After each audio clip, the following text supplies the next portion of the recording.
Paulo, apóstolo de Jesus Cristo, por vontade de Deus, enviado para anunciar a vida que Deus promete através da fé em Cristo Jesus. Escreve esta carta a Timóteo. A ti, meu querido filho espiritual, desejo que a graça de Deus Pai e de Cristo Jesus, nosso Senhor, assim como a sua misericórdia e paz sejam manifestadas na tua vida. Sempre que me lembro de ti nas minhas orações, o que acontece frequentemente, de noite e de dia, expresso o meu agradecimento a Deus.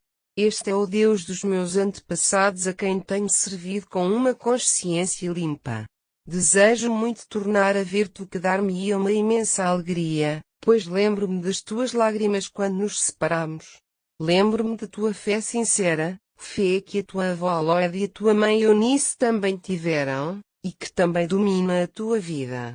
Por isso, recordo-te que deves tornar mais vivo o dom espiritual que Deus te deu, quando impus sobre ti as minhas mãos.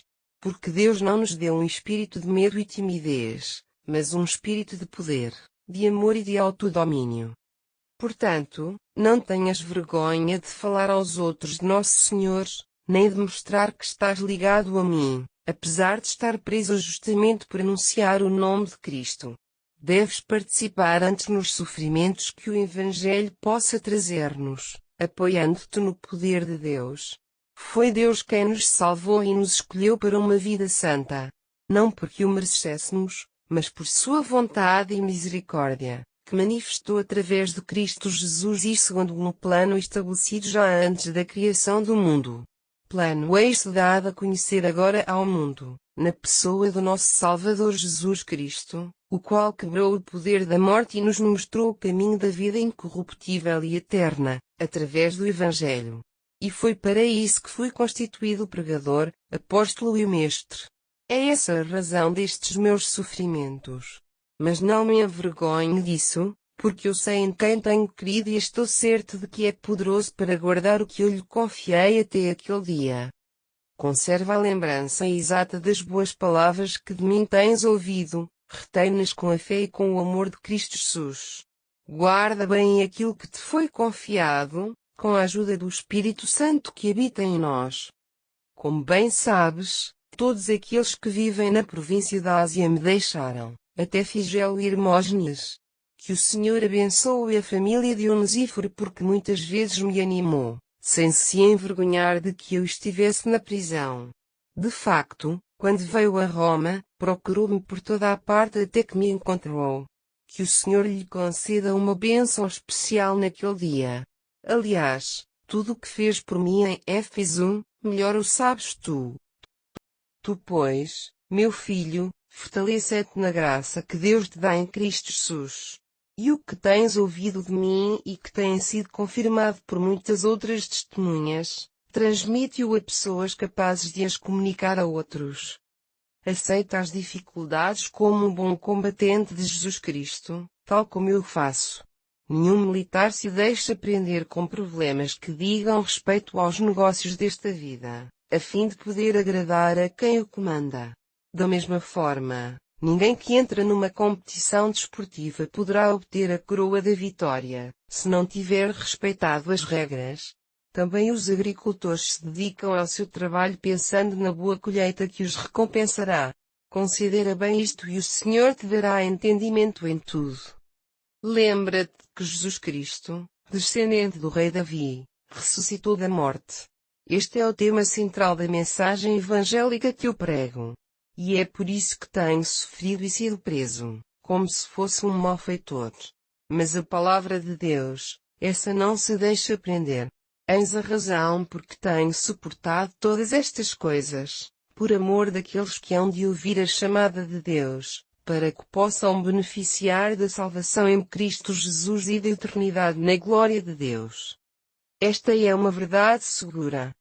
Se morrermos com Cristo, renasceremos para uma vida nova com Ele.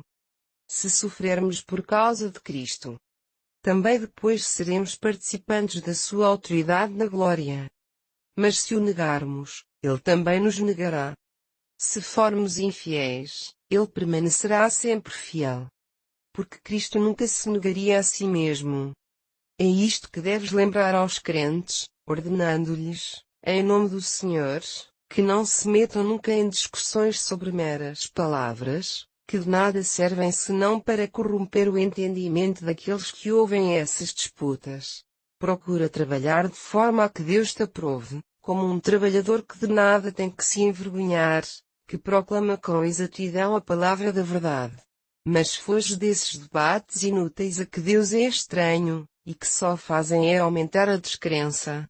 Os pensamentos dessa gente são como gangrena que, à medida que se alastra, vai destruindo-o.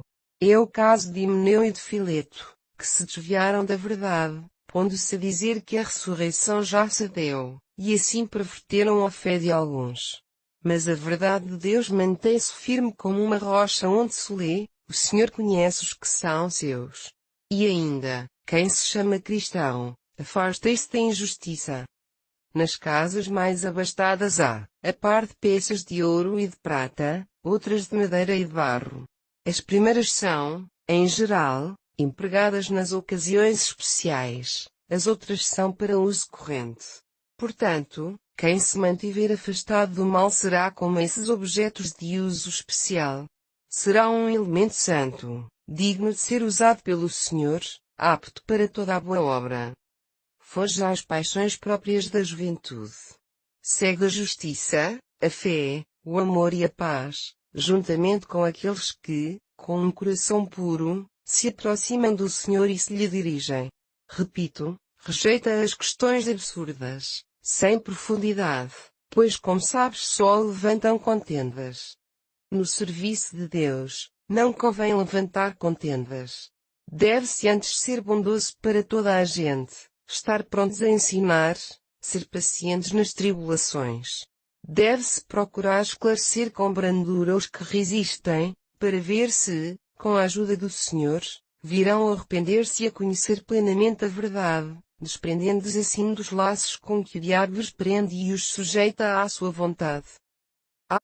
Há uma coisa que é preciso que saibas, é que nos últimos dias sobrevirão grandes dificuldades.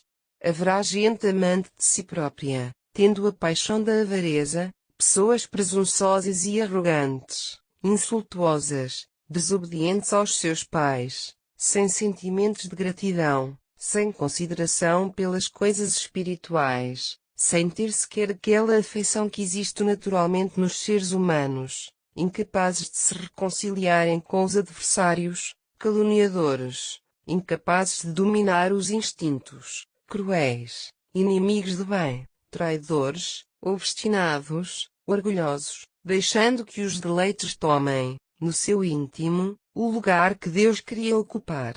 Serão capazes de manter uma aparência de religião, mas sem acreditar na sua força. Afasta-te deles. É este género de pessoas que se introduzem nas casas, de boa fé, e chegam mesmo a atrair mulheres de espírito fraco, com vidas carregadas de pecado, que se deixam levar pela sua sensualidade. É gente que está sempre a aprender, mas nunca chega ao conhecimento da verdade. Portanto, tal como Janes e Jambres, que resistiram a Moisés, assim também essas pessoas resistem à verdade, porque são de entendimento corrompido, incapazes de compreenderem a fé. Mas não poderão eludir por muito tempo a justiça de Deus. A sua loucura torna-se visível aos olhos de toda a gente, como também aconteceu com aqueles 2 feiticeiros do tempo de Moisés. Todavia, tu tens seguido o meu ensino, tens observado o meu modo de viver, as minhas intenções, a minha fé, a capacidade de suportar as aflições, o amor cristão, a persistência. Tens visto as perseguições e angústias que tive em Antioquia, em Icônio e em Listra. Sabes quantos tormentos aí passei e que o Senhor me livrou de todos eles. Todos os que queiram levar uma vida devota terão de suportar perseguições. Mas as pessoas más e enganadoras irão de mal a pior, enganando e sendo enganadas. Tu, porém, permanece nas coisas que aprendeste e aceitaste. Sabes que são verdade e que podes confiar naqueles que te ensinaram, e que desde pequenino conheces as Santas Escrituras. São elas que te dão a verdadeira sabedoria e conduzem à salvação pela fé em Cristo Jesus. Porque toda a Escritura é inspirada por Deus e é útil para nos ensinar, para nos repreender, para nos corrigir, para nos instruir no caminho da justiça, para que todo aquele que pertence a Deus seja reto e perfeitamente habilitado a executar o que é bom. Por isso, insisto solenemente, diante de Deus e Cristo Jesus, que há de julgar os vivos e os mortos, quando vier outra vez para estabelecer o seu reino aqui na terra, que anuncies a palavra de Deus, que insistas nessa pregação, não só nas ocasiões consagradas, mas também fora delas, que corrijas e repreendas, que encorajes com toda a paciência os que são fracos, dando-lhes o ensino de que necessitam. Porque há de vir uma época em que as pessoas não hão de querer mais ouvir a sã doutrina e procurarão rodear-se de mestres que lhes ensinarão apenas aquilo que vai de encontro aos seus desejos e que seja agradável aos seus ouvidos. Recusando-se a ouvir a verdade, voltarão a seguir tradições supersticiosas. Tu, porém, mantém-te capaz de controlar, em todas as circunstâncias, o teu próprio carácter, pronto a suportar as aflições, fazendo o trabalho de um evangelista. E assim cumprirás o cargo para o qual foste responsabilizado. Porque, naquilo que me diz respeito, a minha vida já tem sido entregue como uma oferta a Deus. Já está próximo o tempo da minha morte. Combati o bom combate, acabei a carreira da minha vida, guardei a fé. Está já preparada por Deus a coroa da justiça que o Senhor, o justo juiz, me dará naquele dia que há de vir.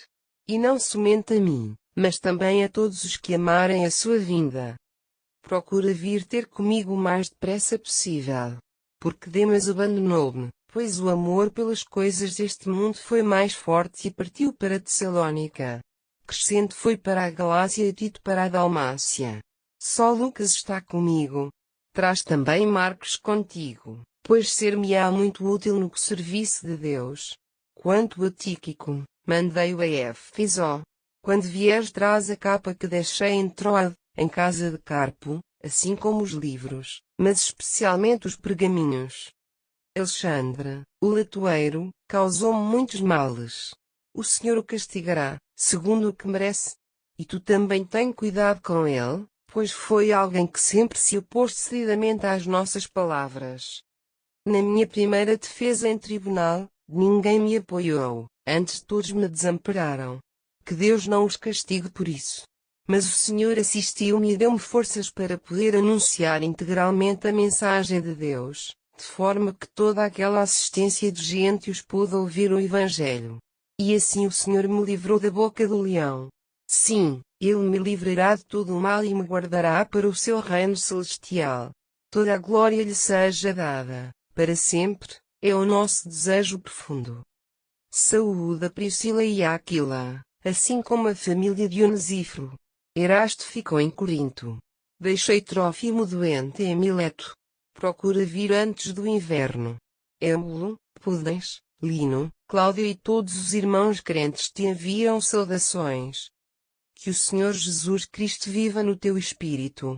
Que a graça de Deus enriqueça as vossas vidas.